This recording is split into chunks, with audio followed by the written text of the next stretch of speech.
2 लाख ले ले बड़ा।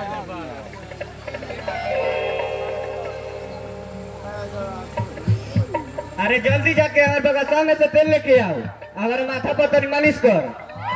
हाय हाय लंठई होता जा करवाई ओए ओए आती रहे लखा आज के डेट बड़ा बड़ा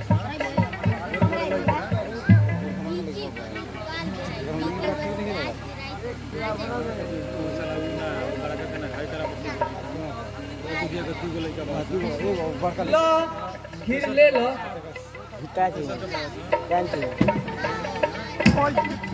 जाम में हर मौगे बाड़ो कहेला चल के हमके बहुत घराना में गिनती होला। अरे हई करिया खीर खाई आई बनी। अगर आज के बाद ऐसा गलती भइल तो समझ लियो सर। अभी तक तू मुंह का देखत बड़ी तोरे का कहले सुनाई ना देलो हस। अरे जल्दी जाके तेल लेके आओ और हाथ पैर दबाओ। अब ना खेलो, नहीं खेलत रह पहले तू खेल रहा। हई देखी ना का कहतिया। अच्छा बेटी घबरा जोन हाथ जोड़त तनी गलती हो गइल। अब हइने हम ठंडी तेल लेके आते तार गोल मालिश को देतनी बेटी। हई नदिया मरद ह मुंह ताकता ओ छोरबा।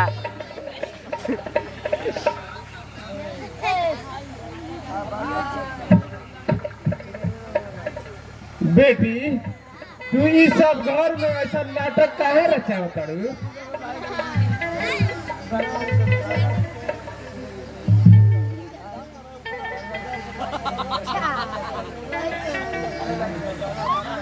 अरे घर में कौन सी के तकलीफ में बेटी बताओ, हम सब पूरा करब।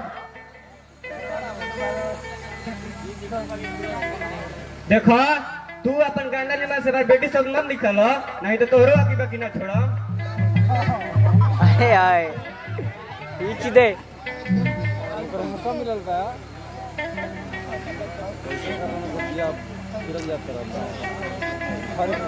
अरे का हम वो समय तार बेटी ना रही जय तोहर पैर पकड़ के बाबूजी भैया चाचा रोत रही का? वो समय तोहर करे जब पत्थर के होगी रहे, आज फूल जैसा खिलल बटे।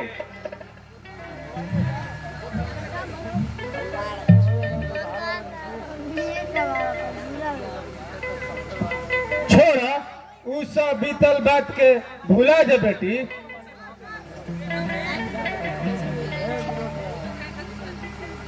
वो सब बात अभी बीतल नहीं करन के बाबूजी। जब तक आरती जिंदा रही, जब तक वो कहानी जिंदा रही।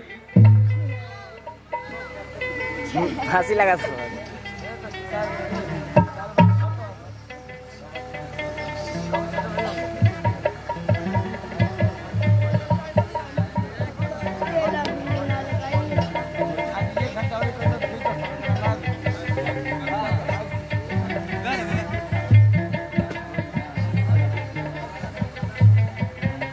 देखा बेटी, अब वो सब गलती क्षमा कर दो।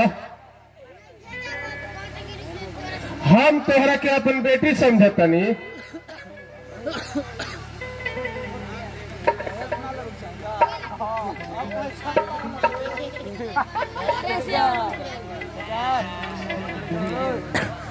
बाबूजी तोरा बेटी कहला से काम छोड़े वाला नहीं के, जल्दी सुनकर 2 लाख रुपया वापस कर दो, ना तो आकी बाकी ना छोड़ी।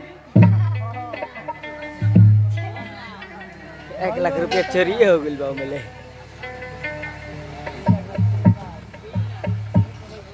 हाँ करन बेटा, जब 2 लाख रुपया दहेज मिले रहे वो अचानक तिजोरी में से 1 लाख रुपया चोरी हो गई।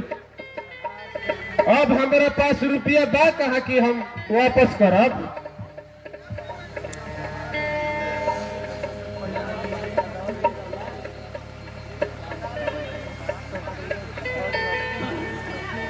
हम बिल्कुल कंगाल हो गए बेटा।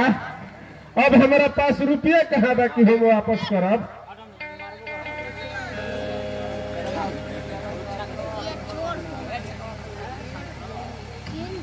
हम आज जान गोली के साचा में मानू प्रताप के मुंह चंडाल के मुंह देखत नहीं।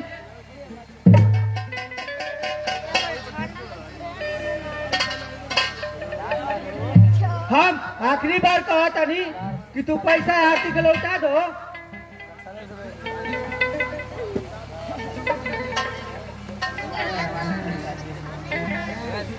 ना बेटा, हम रविदास बाबा के कसम खा के कहत बनी, हम झूठ नहीं बोलत बेटा।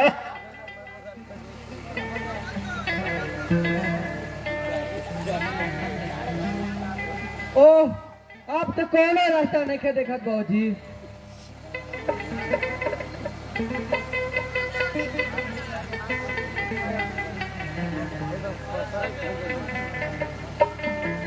देखा आरती, हम तारा आगे हाथ जोड़तनी, तू हमारा सामने से चल जा, हमारा बहुत माथा दर्द करता।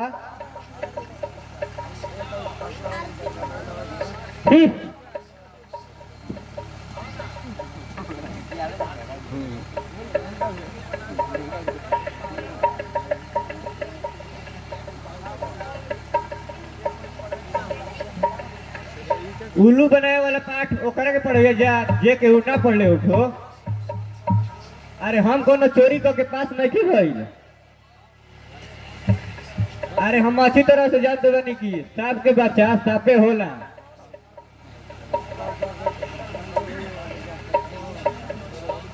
ठीक बात ही, तो जैसा समझ में आवे वैसा नहीं करो।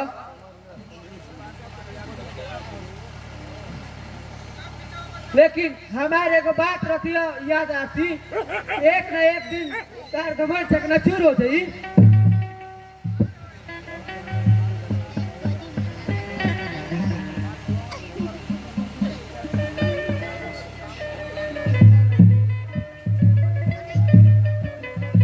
देखा बेटी, सुबह के भुलाइल इंसान शाम के लौट जलन, तो ओकरा के भुलाइल ना कहल जाला।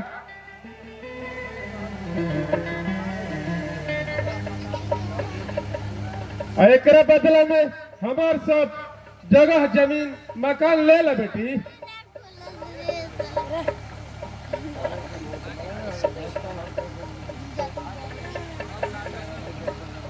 तू हमनी के माफ कर दे बेटी।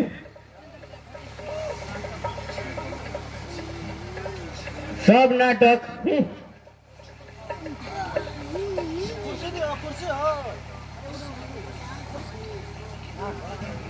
बाबूजी, अगर 3 लाख रुपया व्यवस्था ना भइल तो अभी हमनी के आकी बाकी पूरा कर दी।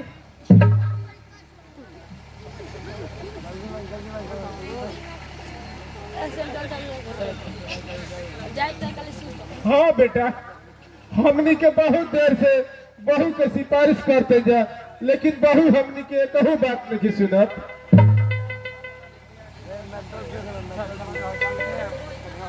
लेकिन इतना रुपया के व्यवस्था कैसे है बेटा?